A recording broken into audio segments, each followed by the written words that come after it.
Congratulations on the publishing of your new book. Thank you. What does it feel like to now be the author? It feels, I can't even really explain the feeling, but it is a great feeling, especially being quote unquote an author from the ends. You know, where I'm from, you don't see a lot of young people writing books, you don't see a lot of young people getting into poetry or doing what I do, so I feel like I'm paving the way for others. So why the Lost Essays? What does the title represent and what does it mean? The Lost Essays, I think it's like it's a play on words really.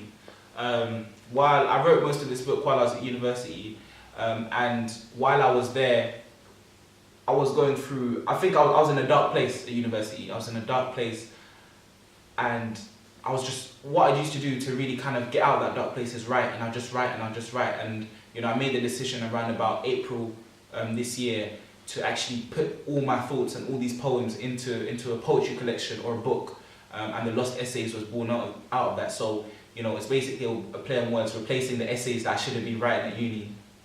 Yeah. So what's the theme of the book? The book is a combination of themes. You know, it's that if I was to even kind of start speaking about that, it's about, I guess, kind of like a young man, you know, kind of who's grown up in London, you know, grown up in quote unquote, you know, the ghetto or the ends or, you know, poor environment, and drawing on some of those experiences to really, I guess, uplift and inspire and also enlighten others who may not have grown up, you know, in where I've grown up and seen what I've seen. But also in there are poems that are about kind of black empowerment, because I'm all about empowering my people, uplifting my people as well. But there are also personal poems that are about my life as well. So it's a combination in there, and there's something in there for everyone. So how many poems in the book, and what poem means the most to you and why? I think there's quite a few poems in the book. I mean, there's 20 poems in the book. And the poem that means the most to me is Letter to Mummy.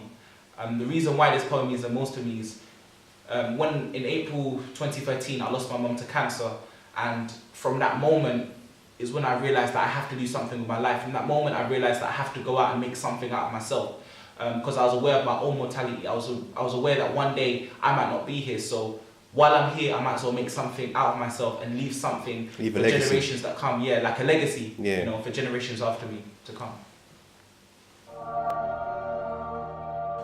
Oh, hello, young man.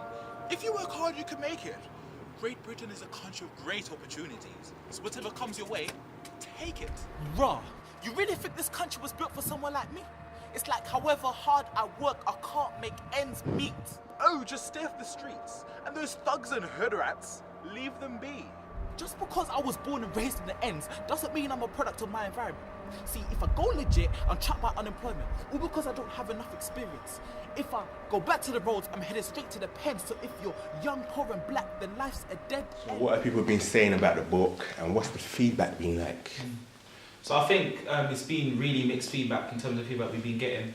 I've been privileged enough to be on tour currently, so visited cities such as Southampton, Leeds, Loughborough as well, just performing and sharing the Lost Essays with the people. And one of the, I guess there's a couple of moments that stood out for me. One, when I was performing in Leeds, a young girl came up to me with her friends and was literally kind of in tears, crying, because yeah, she was so inspired by the poem. So you know, watching people's reactions, and how does that make you feel?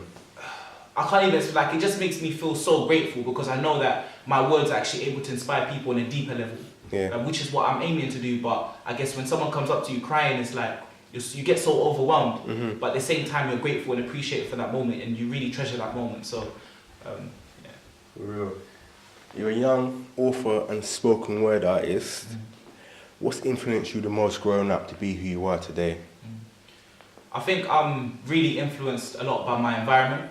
I guess, you know, I was privileged enough to have lived in Uganda from the age of 12, 16. And when I came back from Uganda, I went to an area called Fulton Heath, and I think seeing poverty and seeing struggle and seeing people who have nothing but still kept on going really inspired me to want to make something out of myself and to make something better of myself, to inspire my community. Other than having your book published, what's been like the biggest highlight of your journey so far as an artist and as a person as well? I think in terms of my personal highlights, having featured on Sky One. So Poem of Mine, The Conversation featured on Sky One, a What's show good? called What's Up What's TV. okay. Yeah. So that was a great moment to see, and the poem that is so honest and so raw about, you know, the system, and for that to be on TV. Yeah. That was just. What was that poem called? The Conversation. Oh, for real. So This country will be nothing without diversity. You're clearly deluded by xenophobia and adversity. You can't take aspects of a people's culture, then hate the same people that created it. I'd like for you to release The Conversation as a visual on YouTube. I feel putting out The Conversation as a visual took me to the next level as an artist. A lot of people who knew that I was into poetry before, I felt that they saw my pieces on SoundCloud and I didn't think they took me as seriously, but once they saw the video, they knew that I was serious as an artist and they knew that I wanted to take this to the next level. So the reaction online was amazing, to the point where even Jamal Edwards noticed the video. So me and my friends started up a hashtag called GetIsh on SBTV, just for bands, and sent Jamal Edwards the video. And he responded, saying to get in touch. So the fact someone like Jamal Edwards to notice the video as well just goes to show the amount of love and support I got for that video. So for real. So getting back to you as an author, what next for you after Lost Essays? Where do you want to go? So now I feel I'm at a point where I've had, I guess, the privilege of dropping my book. A lot of people are reacting, a lot of people are reading it, but now I want to give a platform to other young people now. So one of the projects I'm getting involved in is called Young Muslim Creatives. Okay. And that's a platform for young Muslims, writers, poets, entrepreneurs, filmmakers, bringing them together and giving them a platform. So we're starting off online, but we're going to have events in the future and everything. So that's one thing. I also want to get into mentoring and helping other poets, because I feel now the scene is growing and there's so many other young, talented people who no one knows about. So we need to start bringing them to the forefront. And Okay, so how can people get involved in Young Muslim Creatives? You can definitely go check us out on Twitter. If you just type in Young Muslim Creatives, you should be able to find us on Instagram as well. But what we're doing now, you can send us in your work and we will help promote it on our page. We've got 700 plus followers, so you're already reaching an audience. We're also interviewing people on our blog. Okay. So that's how we're starting. But future will be having events where we can give people a platform to come and perform and have conversations about different topics. So for you as a young, talented spoken word artist and as a person in general, what's next for you? And what do you want to achieve? Where do you want to go for 2017 and beyond? I think 2017, I want to take this to the next level, in a sense where I want to definitely perform abroad.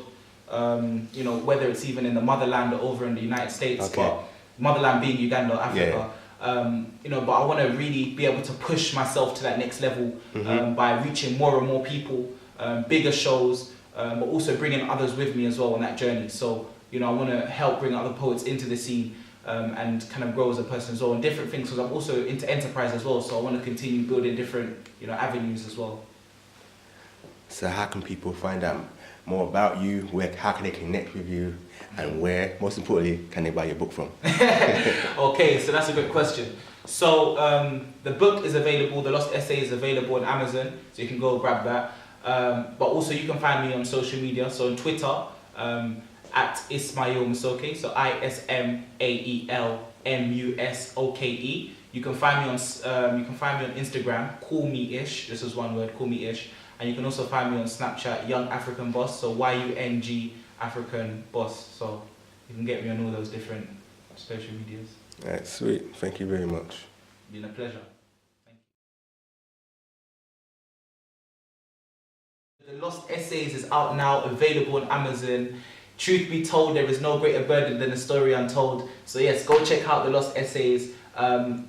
Literally, it's just a collection of different poems about a young person growing up in London and just some of the different experiences here. And there's definitely a poem in there for everyone. So go check it out, available on Amazon.